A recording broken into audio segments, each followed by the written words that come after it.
श्री शिवाय नमस्तुभ्यम। दोस्तों, आज के वीडियो में आप जानेंगे सावन सोमवार की व्रत कथा। सावन के महीने में सावन सोमवार का व्रत रखकर अगर सावन सोमवार की कथा की जाए तो इससे जीवन के सभी दुखों का अंत होता है, साथ ही जातकों की मनचाही मुराद भी पूरी हो जाती है। सावन सोमवार व्रत कथा। एक साहूकार था जो भगवान शिव का अनन्य भक्त था। उसके पास धन धान्य किसी भी चीज की कमी नहीं थी, लेकिन उसकी कोई संतान नहीं थी और वह इसी कामना को लेकर रोज शिव जी के मंदिर जाकर दीपक जलाता था। उसके इस भक्ति भाव को देखकर एक दिन माता पार्वती जी ने शिव जी से कहा कि प्रभु, यह साहूकार आपका अनन्य भक्त है, इसको किसी बात का कष्ट है तो आपको इसे अवश्य दूर करना चाहिए। शिव जी बोले, हे पार्वती, इस साहूकार के पास पुत्र नहीं है, यह इसी से दुखी रहता है। माता पार्वती कहती हैं कि हे ईश्वर, कृपा करके इसे पुत्र का वरदान दे दीजिए। तब भोलेनाथ ने कहा कि हे पार्वती, साहूकार के भाग्य में पुत्र का योग नहीं है, ऐसे में अगर इसे पुत्र प्राप्ति का वरदान मिल भी गया तो यह केवल 12 वर्ष की आयु तक ही जीवित रहेगा। यह सुनने के बाद भी माता पार्वती ने कहा कि हे प्रभु, आपको इस साहूकार को पुत्र का वर देना ही होगा, अन्यथा भक्त क्यों आपकी सेवा पूजा करेंगे। माता के बार बार कहने से भोलेनाथ ने साहूकार को पुत्र का वरदान दिया, लेकिन यह भी कहा कि यह केवल 12 वर्ष तक ही जीवित रहेगा।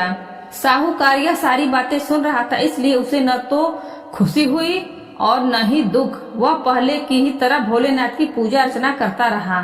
उधर सेठानी गर्भवती हुई और 9वें महीने में उसे सुंदर से बालक की प्राप्ति हुई। परिवार में खूब हर्षोल्लास मनाया गया, लेकिन साहूकार पहले की तरह ही रहा और उसने बालक की 12 वर्ष की आयु का जिक्र किसी से भी नहीं किया।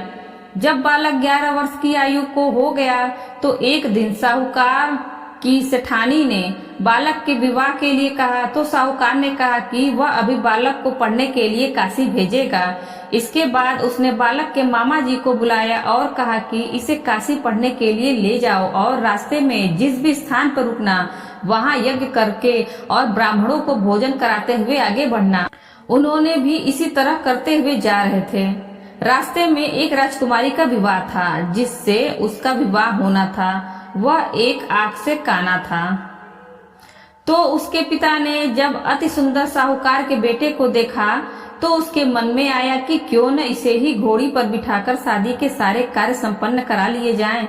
तो उन्होंने मामा से बात की और कहा कि इसके बदले में वह अथाह धन देंगे। तो वह भी राजी हो गए। इसके बाद साहूकार का बेटा विवाह की बेदी पर बैठा और जब विवाह कार्य संपन्न हो गए तो जाने से पहले उसने राजकुमारी की चुनरी के पल्ले पर लिखा कि तेरा विवाह तो मेरे साथ हुआ, लेकिन जिस राजकुमार के साथ वह भेजेंगे वह तो एक आंख का काना है। इसके बाद वह अपने मामा के साथ काशी के लिए चला गया। उधर जब राजकुमारी ने अपनी चुनरी पर यह लिखा हुआ पाया तो उसने राजकुमार के साथ जाने से मना कर दिया। तो राजा ने भी अपनी पुत्री को बारात के साथ विदा नहीं किया। बारात वापस लौट गई। उधर मामा और भांजे काशी पहुंच गए।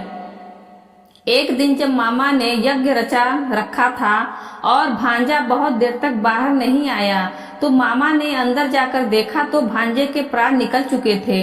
वह बहुत परेशान हुए, लेकिन सोचा कि अभी रोना पीटना मचाया तो ब्राह्मण चले जाएंगे और यज्ञ का कार्य अधूरा रह जाएगा। जब यज्ञ संपन्न हुआ तो मामा ने रोना पीटना शुरू किया। उसी समय शिव पार्वती उधर से जा रहे थे।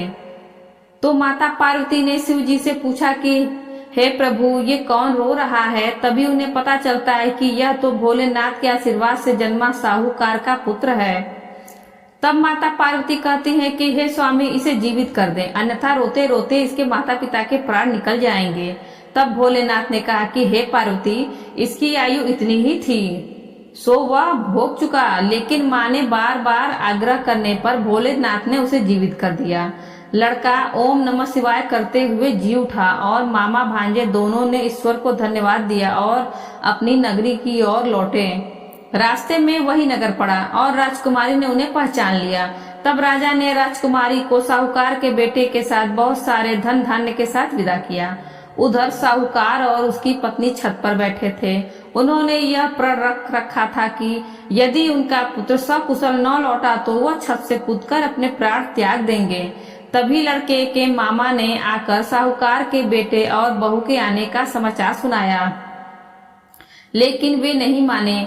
तो मामा ने शपथ पूर्वक कहा कि तब तो दोनों को विश्वास हो गया और दोनों ने अपने बेटे बहू का स्वागत किया। उसी रात साहूकार को स्वप्न में शिव जी ने दर्शन दिया और कहा कि तुम्हारे पूजन से मैं प्रसन्न हुआ।